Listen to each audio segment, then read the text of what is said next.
Continuamos hoy hablando sobre geopolítica y religión con Rafael Díaz Salazar, que es profesor de Sociología en la Universidad Complutense de Madrid y especialista en Sociología de la Religión, al hilo de un artículo que ha publicado en la revista Sistema, titulado Modernización, religiones y laicidad en el sistema mundo. Y para seguir con el diálogo en el punto en el que lo dejaron la semana pasada, contamos también con Antonio García Santesmases, que es catedrático de Filosofía Política en la UNED.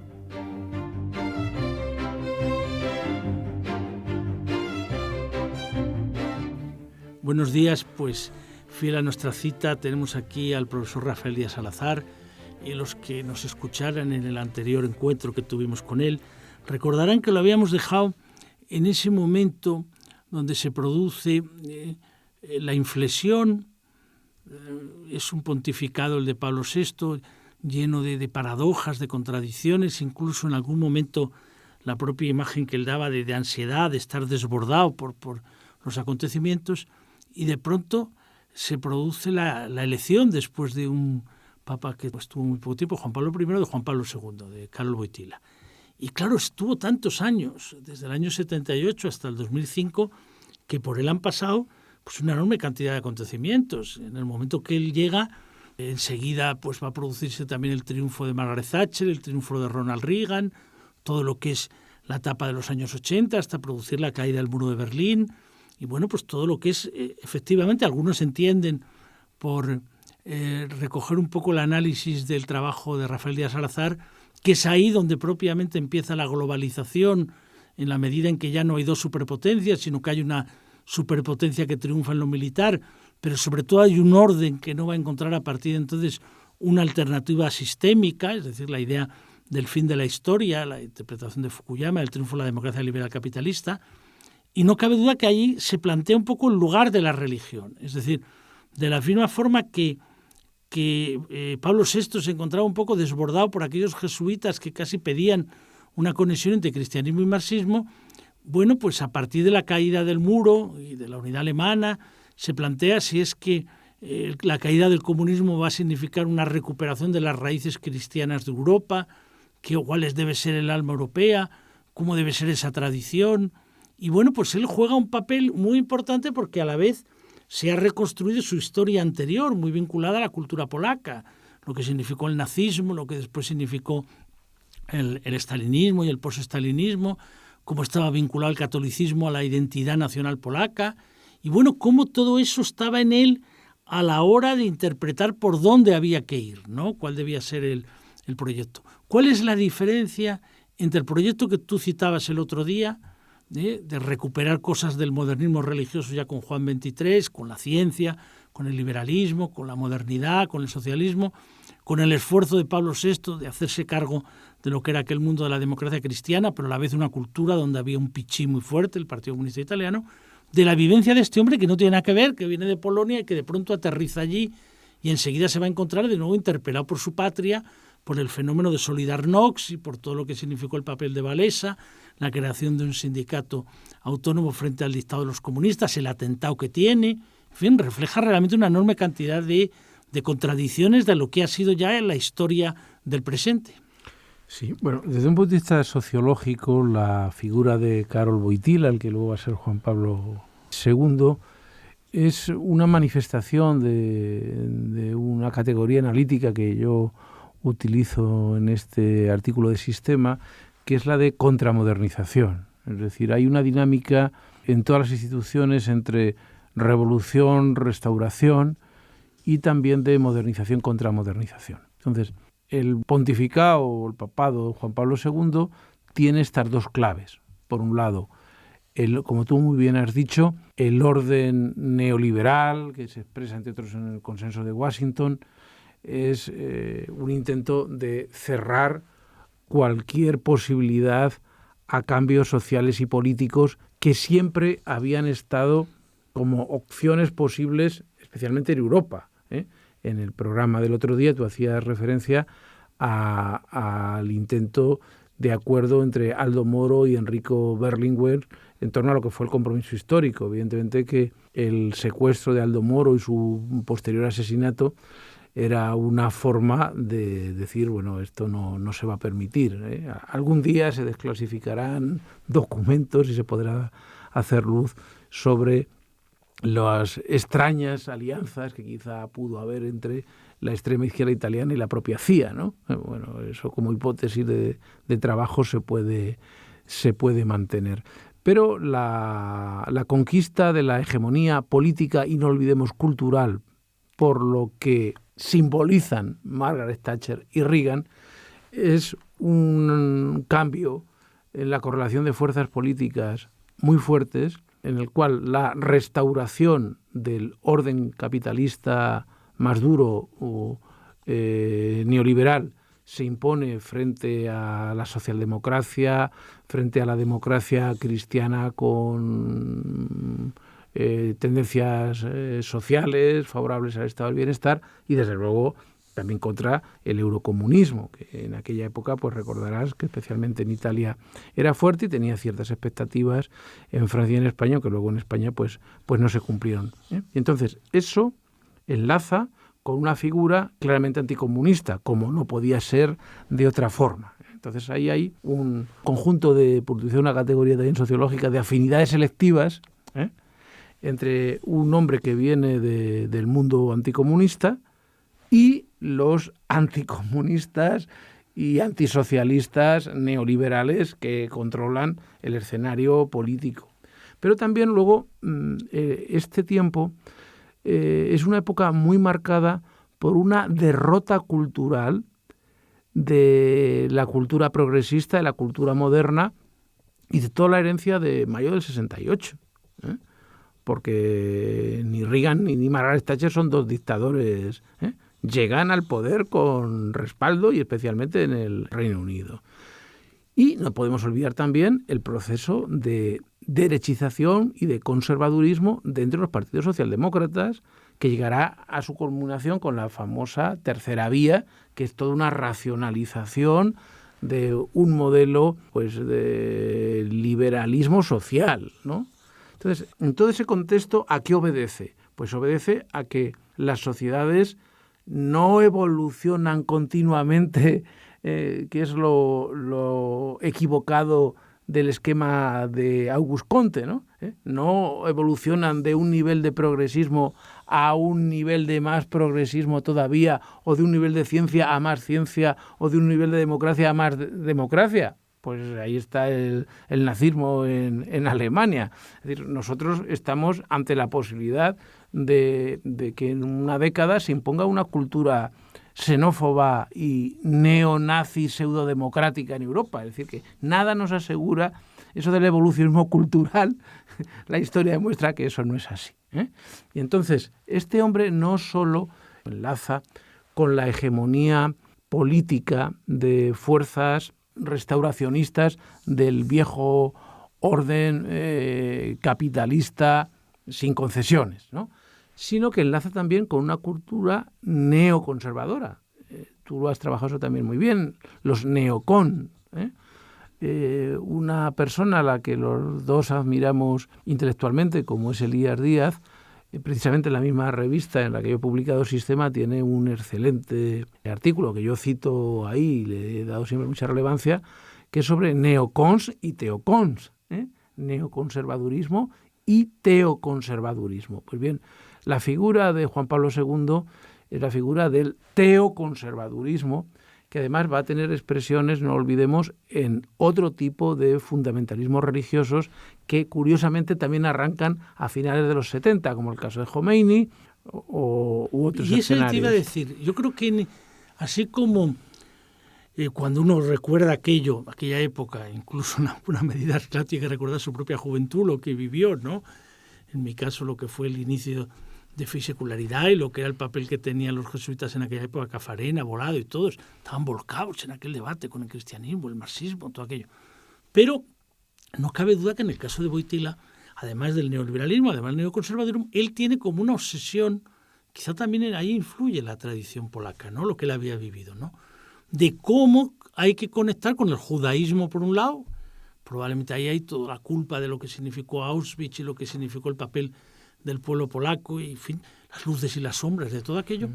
¿Cómo tiene importancia también la idea que él va a fomentar muchísimo del diálogo entre las religiones, de la paz del mundo no es posible sin una paz entre las religiones? O sea, digamos, Wojtyła es un hombre muy neoconservador, no cabe la menor duda en lo moral, pero a la vez muy beligerante en contra del belicismo, como se vio en la Primera Guerra del Golfo, como se vio en la Guerra de Irak. O sea, él ha tenido una posición que no ha sido precisamente la posición en eso del primer Bush ni del segundo Bush, sino que más bien él ha movilizado en la medida que ha podido, porque tampoco es la Iglesia Católica hoy la institución hegemónica en el mundo, ¿no? Pero él ha movilizado sus posiciones claramente en contra de las posiciones belicistas y quizá estaba conectado también a su idea de cómo había que reencontrarse con el mundo islámico y el papel que él daba también al mundo judío. Bueno, ahí hay dos, entiendo yo, puedo estar equivocado, dos claves. Por un lado, y yo hablo ante todo como sociólogo de estos roles, ¿no? Bien, por un lado, Wojtyła o Juan Pablo II, como quieras, siempre lo he considerado como un voluntarista antisecularizador. Es decir, esos llamamientos que él tenía desgarrados como una especie de misionero popular hacia Europa, ¿no? Europa, abre tus puertas a Cristo, ¿no? Que es normal, él es un evangelizador, él es el que acuña la categoría nueva evangelización, curioso, nueva, ¿no? Nueva, ¿Por qué? Porque considera que ha habido demasiadas concesiones a la modernización, porque tú has hablado de fe y secularidad, es un modelo que no entra en ese esquema. No, claro, es de la época... Es un modelo, claro, de inculturar el catolicismo en la cultura moderna, que ese es el modelo del Vaticano II. No, este es el modelo de evangelizar la cultura. Y también para esa tarea de recatolizar o religiosizar a Europa, es muy importante la alianza con otras religiones que muestran, estamos ya en una época de globalización, que el mundo en su conjunto es religioso y además en claves también muy neoconservadoras, porque el Islam y el judaísmo de esta época es un Islam y un judaísmo que también ha cambiado, que se ha vuelto hacia el integrismo, es decir... Tú lo citas ayer, claro, va a haber... Los judíos ultraortodoxos, del fundamentalismo islámico. En esta época hay una especie de confluencias de varios conservadurismos religiosos o varios procesos de integrismo dentro de las religiones. O sea, no es la clave del diálogo interreligioso propio de la época, digamos, del Concilio Vaticano II, ¿no? Bien, la otra clave que tú dices, y es cierta, y a mí no lo había destacado, me parece muy importante que lo hayas hecho, es que en temas de política internacional, en temas fundamentalmente relacionados con el militarismo, que en esa época es muy fuerte, y no solo en temas relacionados con el belicismo, sino en temas sobre las relaciones capital-trabajo. O sea, hay que reconocerlo, este hombre escribió la encíclica Labor en Exercen, y yo recuerdo, no me falla la memoria, algunos comentarios que hizo entonces Nicolás Redondo, que decía, nos ha pasado por la izquierda a la UGT, ¿no? Bueno, eso lo decían también muchos sindicalistas que en aquella época estaban en una situación de debilidad respecto a las relaciones capital-trabajo, ¿no? Claro, este hombre podía ser todo lo conservador y polaco que quisieras, pero era un papa de una iglesia católica que tenía una doctrina social de la iglesia y que tenía también una práctica diplomática. O sea, la diplomacia vaticana siempre ha sido, siempre, por lo menos en los últimos decenios, incluyendo el periodo de Wojtyła, claramente antibelicista, que por otro lado pues es lógico, puesto que por más modalidades que tenga la religión católica, tiene una matriz cristiana donde la paz en las relaciones entre los pueblos pues es fundamental. Y luego, claro, es que el proceso de derechización de la política e incluso me atrevería a decir del sindicalismo en aquella época es tan fuerte que es que las tesis de la doctrina social de la Iglesia, que eran, no lo olvidemos, tesis propias de la socialdemocracia, pero es que en la época en que se escribe la Rerum Novarum, otras encíclicas, es que los socialistas no son socialdemócratas y los socialdemócratas son marxistas. Claro, es la época. ¿Y qué pasa? Que la Internacional Socialista se hace más de derechas y la doctrina social de la Iglesia, como está dentro de una institución donde lo que es el discurso oficial cambia poco, pues claro, la sociedad y la izquierda se oscila tanto a la derecha que las posiciones de la doctrina social de la Iglesia quedan casi como de izquierdas, ¿no? Y en ese sentido, claro, este papa no podía ser contrario a lo que han sido las posiciones sobre... Y yendo después avanzando sobre capital y trabajo. Por hacer el nuevo contraste con los dos siguientes, porque sí. También hay un contraste muy agudo. Sí, claro.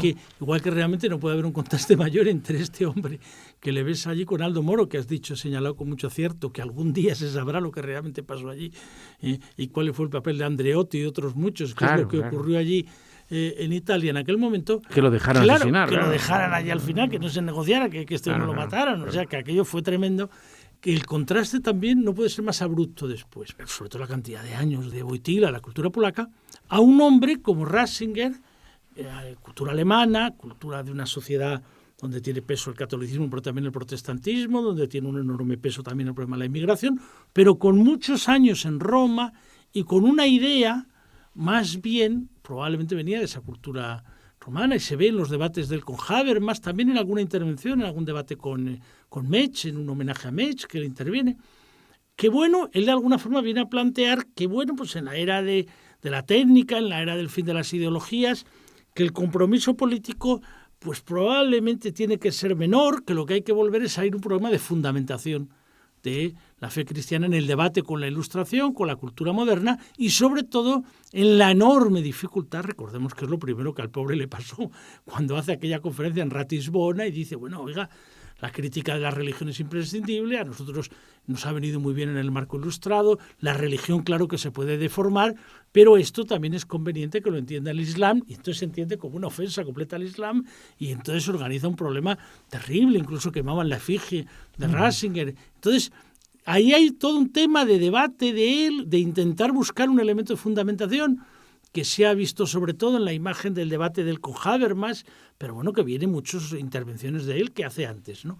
Y de pronto el cambio radical. Viene el capitalismo financiero, viene el 2007, viene el 2008, y entonces la Iglesia Católica decide de pronto elegir un señor de Argentina, Bergoglio, que ha vivido el corralito, que ha vivido los problemas de las políticas económicas de ajuste, que sabe lo que es los problemas de poder asfixiar a un país con los problemas de la deuda, que sabe lo que es el empobrecimiento de la clase media y que nada más llegar se lanza a decir que cuidado con Lampedusa, cuidado con la inmigración, que hay que ir a las periferias, que quiere un tipo de iglesia que huela pobre, que esté...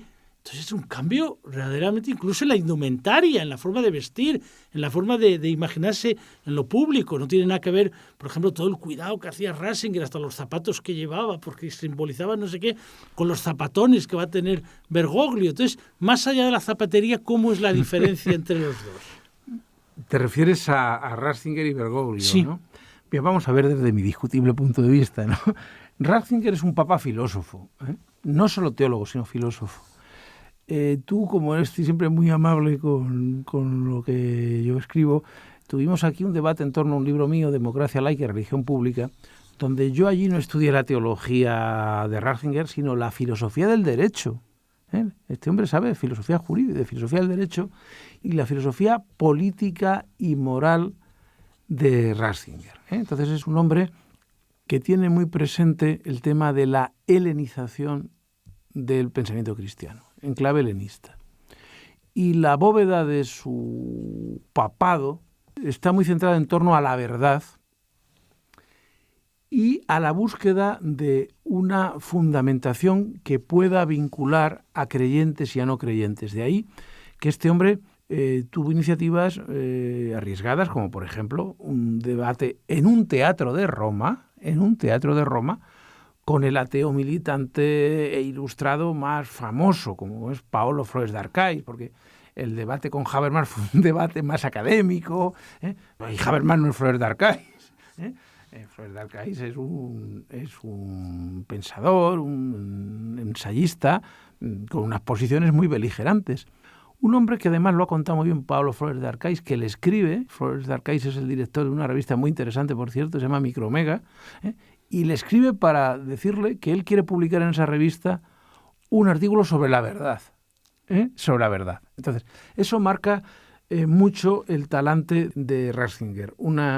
El helenismo, en definitiva, el pensamiento europeo y el encuentro entre filosofía y teología en torno a los fundamentos y en torno nada menos que una categoría como la verdad que estaba fuera ya de lo que Habermas llamó el pensamiento posmetafísico, ¿no? Bien, entonces, en la Iglesia hay, como en otras muchas instituciones, la dialéctica restauración-revolución, ¿no? Y no hay que olvidar también que aparte que en muchos sectores constatan que este hombre no vale para el gobierno.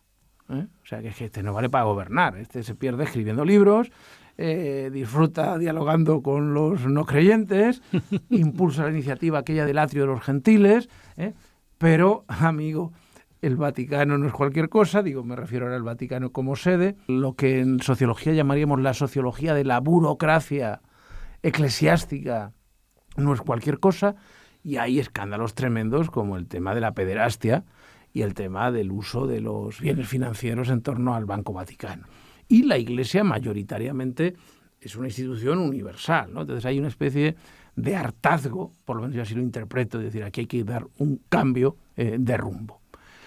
No voy a entrar ahora, tampoco sé mucho sobre por qué llega Bergoglio, pero sí algo sobre el significado de Bergoglio. Eso sí me parece interesante.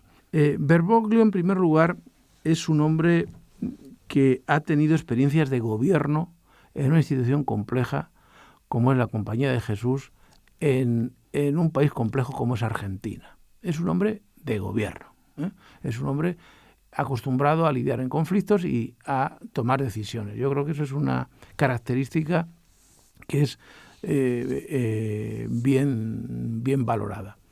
Por otro lado, es un hombre con una práctica en Buenos Aires muy vinculado a las periferias, a las villas miserias. Es decir, igual que aquí los curas obreros o los curas que han estado, pues tipo Padre Llanos o Mariano Gamo, más recientemente la parroquia San Carlos Borromeo, ¿no? Son curas de barrio, curas de suburbio. Aquí, bueno, pues ya sabemos los conflictos de Rouco con esta gente y tal, ¿no?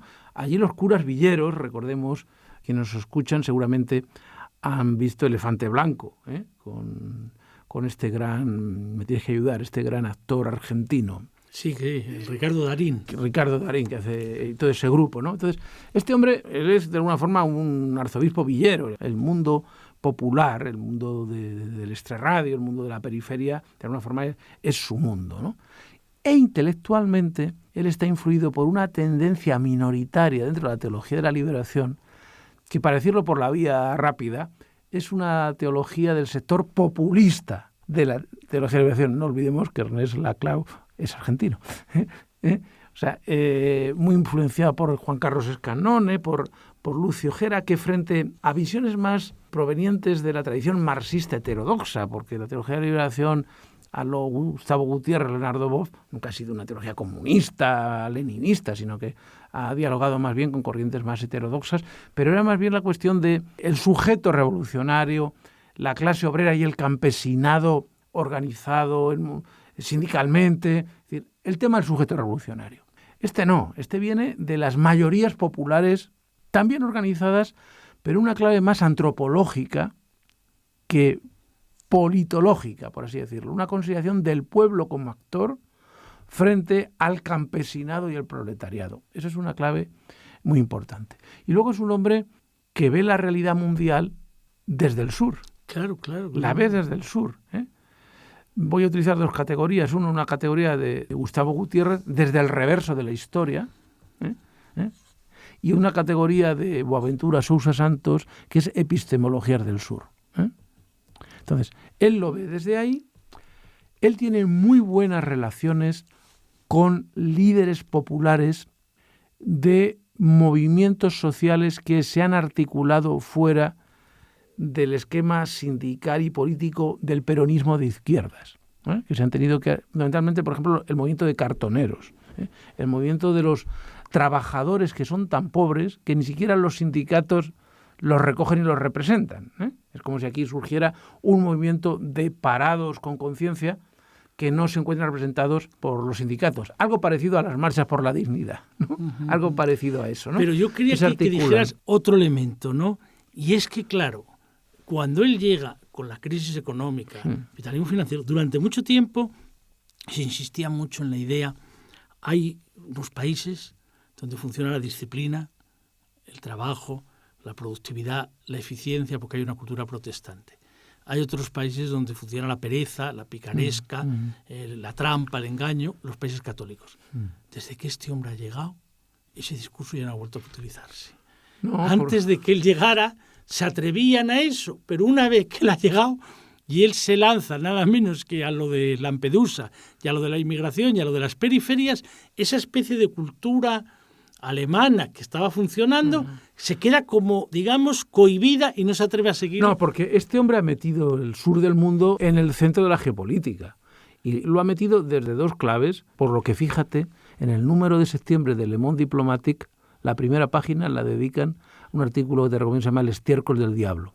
Y dice, el Papa, un nuevo líder anticapitalista, Y otra cosa que me ha llamado sorprendentemente la atención es que una de las pocas revistas marxistas que queda en el mundo, Crítica Marxista, en el último número le ha dedicado 3 artículos. ¿Por qué? Porque las dos cosas que ponen en el foco de la geopolítica son migraciones, refugiados por un lado, y el tema de ecología, no solo como destrucción medioambiental, sino como de nueva forma de explotación y destrucción de los pueblos del sur. Y ahí tiene, fíjate, sus dos interlocutores, lo diferentes que son respecto a los interlocutores de Ratzinger y de Wojtyla, que son nada menos que a Evo Morales y a Naomi Klein, la líder del movimiento ecologista y el líder, digamos, de una izquierda altermundista. Bueno, pues invitamos a nuestros oyentes a que profundicen en todos estos temas en la lectura de este trabajo, Modernización, religiones y laicidad en el sistema mundo.